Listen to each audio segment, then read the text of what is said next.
Hello दोस्तों, नमस्कार। Santoshi IAS में आप सभी का एक बार फिर स्वागत है। मैं आदि वर्मा। पहले तो आप सभी को महाशिवरात्रि की बहुत बहुत बधाई। सभी का ड्रीम भगवान भोलेनाथ पूरा करें।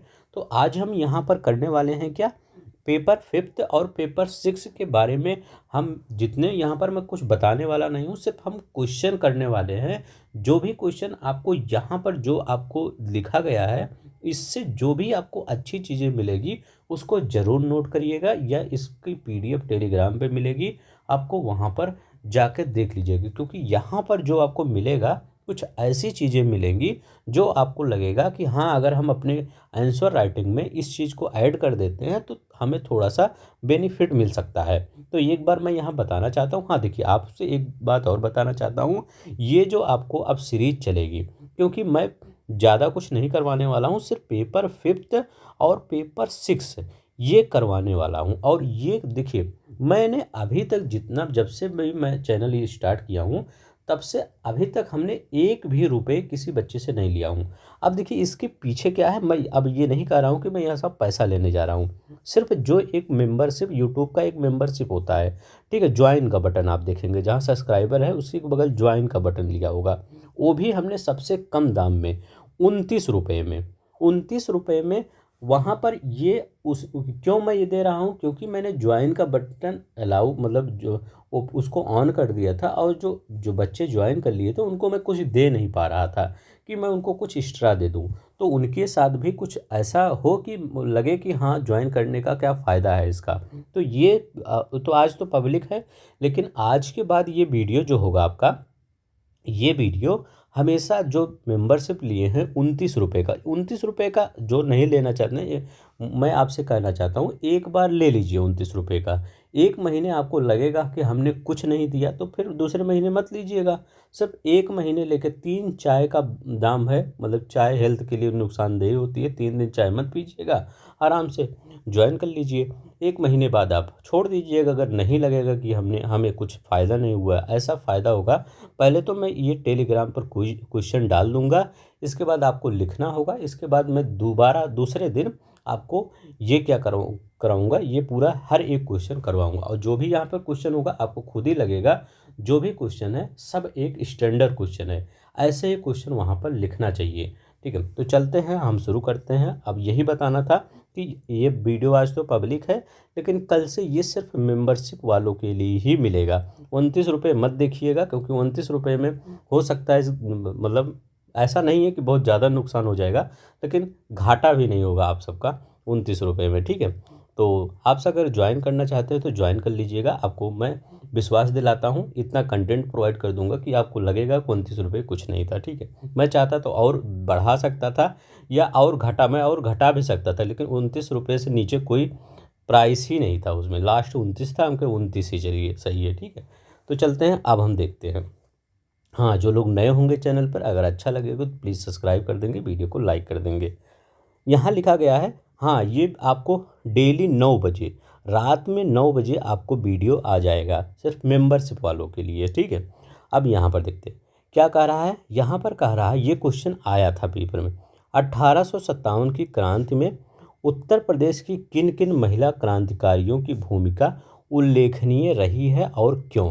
तो जो उत्तर 1857 की क्रांति हुई थी, उसमें ये कह रहे हैं कि जो उत्तर प्रदेश की महिलाएं थी जो लड़ी थी, उनके बारे में आपको बताना है, जो उनकी लाइफ के बारे में। तो वही आज हम यहाँ पर डिस्कस करेंगे। पहले हम यहाँ पर हम क्या देखेंगे, इंट्रोडक्शन देखेंगे। भूमिका एक बनाते हैं, क्या भूमिका बनाएंगे, इतना पूरा आपको नहीं पेपर में लिखना है। यहाँ से मैं कह रहा हूँ, यहाँ से जो भी आपको अच्छा लगे वो चीज़ें आप ले लीजिए, या पीडीएफ मिलेगा आप वहाँ रख लीजिएगा, नीचे टेलीग्राम का लिंक है। यहाँ क्या करा है, 1857 का विद्रोह भारतीय इतिहास में, विशेषकर स्वतंत्रता संघर्ष में एक अमर गाथा है। ऐसे इंट्रो लिखा करिए, थोड़ा सा अच्छा लगेगा। अमर गाथा उथा वर्ड लिख दिया करिए। करें भारत के प्रथम स्वतंत्रता संग्राम में, अब देखिए, पुरुषों के साथ महिलाओं के योगदान को हम कमतर नहीं, कमतर मतलब कि हम पुरुषों का जो योगदान हमेशा पढ़ते हैं, लेकिन महिलाओं का भी योगदान बहुत ज़्यादा है। सिर्फ एक ही दो महिलाओं के बारे में जानते हैं, लेकिन बहुत सी ऐसी महिलाएं थी जो बढ़ चढ़कर हिस्सा ली थी, उनके बारे में उतना नहीं लिखा जाता है। जैसे हम सब सिर्फ बेगम हजरत महल के बारे में जान लेते हैं या लक्ष्मीबाई के बारे में, लेकिन उससे भी आगे जाके बहुत सी महिलाएं थी जो बढ़ चढ़कर हिस्सा ली थी। अब हम पुरुषों के साथ महिलाओं को कमतर नहीं आंका जा सकता, तो बस अमर गाथा और कमतर नहीं आंका जा सकता, एक दो लाइन तो आपका यही हो गया। उत्तर प्रदेश से रानी लक्ष्मीबाई हो गया, बेगम हजरत महल हो गया, वीरांगना झलकारी बाई हो गया, जैसे अन्य कई नाम हैं जिन्होंने 1857 के विद्रोह में अपनी गौरव गाथा बना दिया। ठीक है, अब यहाँ पर देखिए 1857 की क्रांति में कौन था?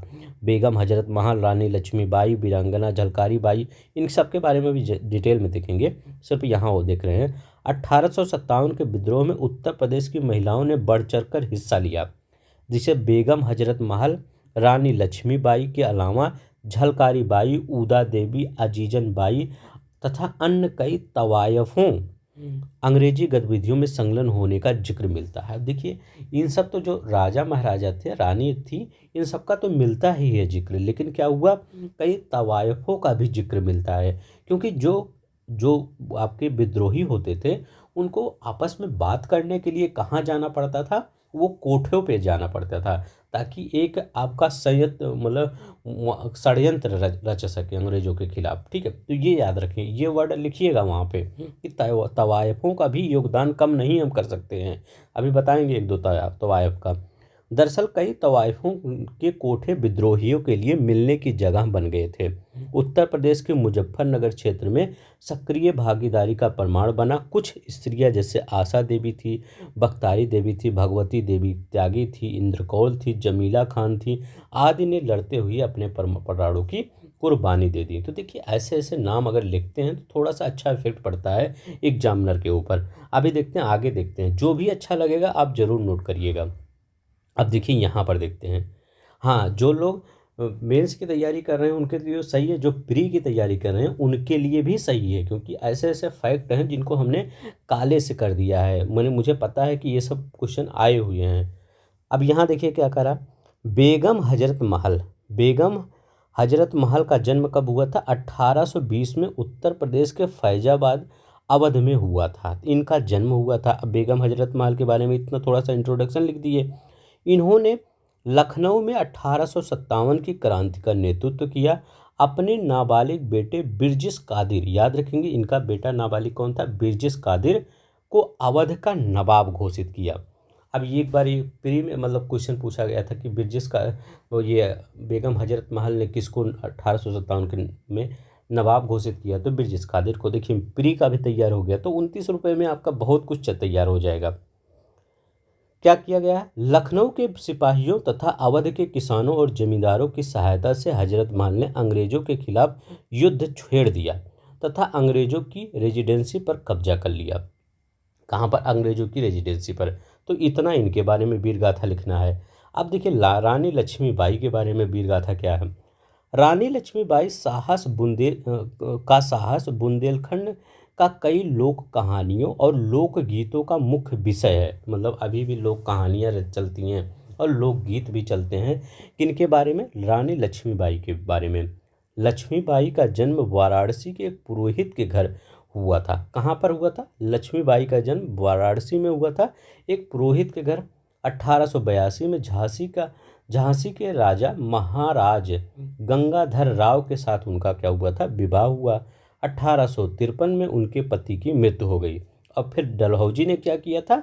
हड़प नीति का प्रयोग करके झांसी को ब्रिटिश राज में मिला लिया। जब ब्रिटिश राज में मिला लिया तो रानी को क्या कर दिया? पेंशन कर दिया और किले से बाहर करने पर मजबूर कर दिया। ये कहा कि आप पेंशन लीजिए और किले से बाहर जाइए। अब किंतु वह क्या करे? झांसी ना देने पर अड़ी रही। कौन? रानी लक्ष्मीबाई, कहीं हम झांसी नहीं देंगे। फिर क्या हुआ? 1857 में रानी ने एक सेना बनाई। रानी लक्ष्मीबाई ने अंग्रेजों से पूरे दमखम से लोहा लिया तथा 17 जून 1858 में ग्वालियर से 5 मील दूर कोटा सराय में हुई लड़ाई में रानी लक्ष्मीबाई युद्ध मैदान में शहीद हो गई। तो याद रखेंगे रानी लक्ष्मीबाई के बारे में। अब ऐसे ही आपको लिखना है कुछ बेगम हजरत महल के बारे में। इतना ज़्यादा नहीं लिखना है, जो जो भी आपको इम्पोर्टेंट, हम तो इतना ज़्यादा लिख दिए हैं ताकि आपको पढ़ने में भूले ना हर चीज़। और लक्ष्मीबाई के बारे में, बेगम हजरत महल के बारे में इतना लिख दिया। अब देखते हैं इन दोनों के बारे में आप जानते होंगे, अब इनके बारे में हो सकता है ना जाने हो, तो देख लीजिए। कौन है? झलकारी बाई और झांसी का दुर्गा दल। झलकारी बाई और झांसी का दुर्गा दल, इनके क्या बारे में पढ़ेंगे। झलकारी बाई के पति झांसी की सैनिक में सेना थे। झलकारी के बाई अंग्रेजों को धोखा देने के लिए वह एक बार, झलकारी बाई ना, एक बार क्या की थी, लक्ष्मीबाई का बेस बनाकर सेना का नेतृत्व भी की थी। मतलब वो क्या की थी, लक्ष्मीबाई का बेस बना ली, क्योंकि ये भी झांसी की थी, और वो क्या करती थी, सेना का नेतृत्व कर दी। यद्यपि वह पकड़ी गई, जैसे क्या होता है अभी भी क्या होता है, तो कोई बेस बना के इधर उधर लड़ने चला जाता है, लेकिन उन्हें छोड़ दिया गया। झलकारी बाई 1890 तक जीवित होने का पता चलता है, तो इनके बारे में पता चलता है कि 1890 तक ये जीवित थी। ठीक है, तो ये याद रखिएगा झलकारी बाई के बारे में। ऊदा देवी के बारे में क्या याद रखेंगे? एक निशानेबाज महिला, लखनऊ में हुई भीषण लड़ाइयों में से एक। अब देखिए, अब ये क्या है, निशानेबाज महिला थी, सोचिए उस समय की निशानेबाज महिला थी। नवंबर 1857 में सिकंदराबाद के में हुई थी, मतलब लड़ाइयों में से एक, जो कब कहाँ हुआ था, नवंबर 1857 में सिकंदराबाद में हुई थी। इस लड़ाई में ऊदा देवी एक पेड़ पर चढ़कर अंग्रेजों पर गोलियां बरसा रही थी। कहाँ पर चढ़ी थी? पेड़ पर चढ़ी थी, और उसी पेड़ से ये गोलियां बरसा रही थी। वह पकड़ ली गई। ऊदा का संबंध पारसी समुदाय से था। फोर्ब्स मिशन, याद रखिएगा, फोर्ब्स मिशन ने रेमिनिसेंस ऑफ द ग्रेट प्यूनिटी, याद रखेंगे, रेमिनिसेंस ऑफ द ग्रेट प्यूनिटी, म्यूनिटी ग्रेट म्यूनिटी में ऊदा देवी के बारे में लिखा।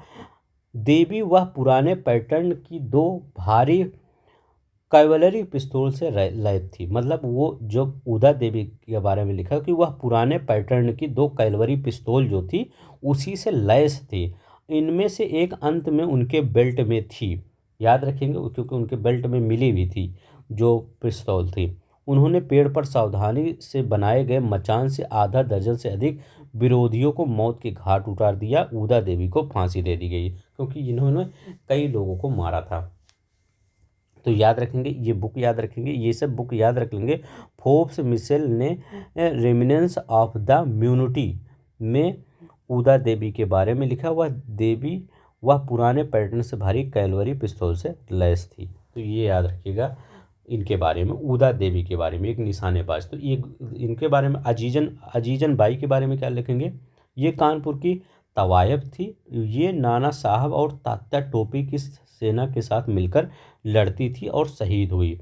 भारतीय इतिहासकारों ने अजीजन की कानपुर की लड़ाई की भूमिका का उल्लेख किया है। दस्ता, अब देखिए यहाँ पर ये क्या हो गया, अजीजन बाई के बारे में भी हो गया। ये किसके साथ मिलकर लड़ती थी? नाना साहब और तात्या टोपे के साथ। अब यहाँ पर देखते हैं, यहाँ पर क्या करा। अब देखिए निष्कर्ष में क्या करेंगे। दस्तावेजों के मुताबिक इनमें से अधिकतम स्त्रियां अपने कम उम्र के तीसरे दशक में थी। जो भी स्त्रियां थी अपने कम उम्र के तीसरे, मतलब वो लगभग 30 से 40 के बीच में ही लगभग थी। ठीक है, इन्हें फांसी पर चढ़ा दिया गया। अब निष्कर्ष में यही लगा रही, दुख की बात है कि इन स्त्री स्वतंत्रता सेनानियों के बारे में ज़्यादा नहीं लिखा गया। तो ये भी याद रखेंगे, क्या इन स्त्री की स्वतंत्रता के बारे में ज़्यादा कुछ नहीं लिखा गया। ऐसी एक सामग्री शमसुल इस्लाम का लेख Hindu Muslim unity, participation of the common people and women in India's first war of independence है। इसमें ऐसी कई स्त्रियों का जिक्र है जिनके नाम 1857 के विद्रोह के दस्तावेज में दफन होकर रह गए। ठीक है, तो ऐसी कह रहे हैं, ये ऐसे लेख है जिसमें कई स्त्रियों का जिक्र है जिनके नाम जो है 1857 के विद्रोह में दस्तावेज में ही दफन हो गए। ठीक है, मतलब ज़्यादा इतिहासकारों ने इन सब के बारे में, जो स्त्रियां थी अजीजन बाई, ऊदा देवी के बारे में ज़्यादा डिस्कस नहीं किया है।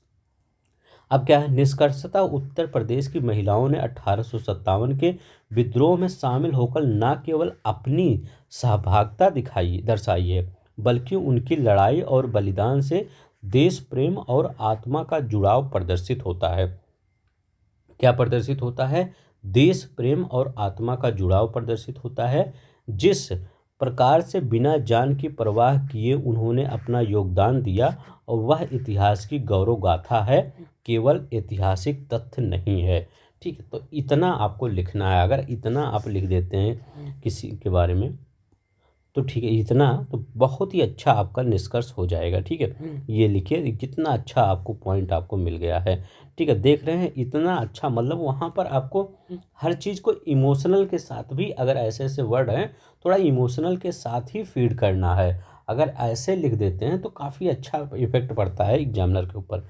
ठीक है, बलिदान और देश प्रेम आत्मा से जुड़ा प्रदर्शित करता है। तो हर चीज़ें जो भी मैं नहीं करता, पूरा आप कॉपी करिए, जो भी लगे कि हमें ये अच्छा लगा, ये हमें करना चाहिए, तो ये आप कर सकते हैं। ठीक है, तो बस, तो मैं यही कहना चाहता हूँ कि जो लोग यूट्यूब पे होंगे वो प्लीज़ अगर ज्वाइन करना चाहते हैं तो ज्वाइन कर लीजिए। आपको इतनी चीज़ें आपको करवा दी जाएगी, सिर्फ डेली रात में 9 बजे आएगा ये वीडियो। ठीक है, ताकि आप 15 मिनट से ज़्यादा वीडियो नहीं होगा, क्योंकि एक ही हम वो करवाएंगे आपका, एक ही मतलब ये क्वेश्चन होगा, तो 15 मिनट से इतना होगा ही लगभग, तो उसमें पूरा हम बता देंगे। तो ठीक है, तो आपको, तो चलते हैं आजकल बस इतना ही। अगर अच्छा लगेगा तो प्लीज़ लाइक कर दीजिएगा, शेयर कर दीजिएगा, सब्सक्राइब कर दीजिएगा, और आप जा ये भी बताना चाहता हूँ, अच्छा लगेगा तो ज्वाइन कर लीजिएगा। ठीक है, वैसे ही ज्वाइन कर लीजिए, 1 महीना देख लीजिए कैसे चल रहा है। ठीक है, तो आज के लिए बस इतना ही। अपना ख्याल रखिएगा। जय हिंद, जय भारत।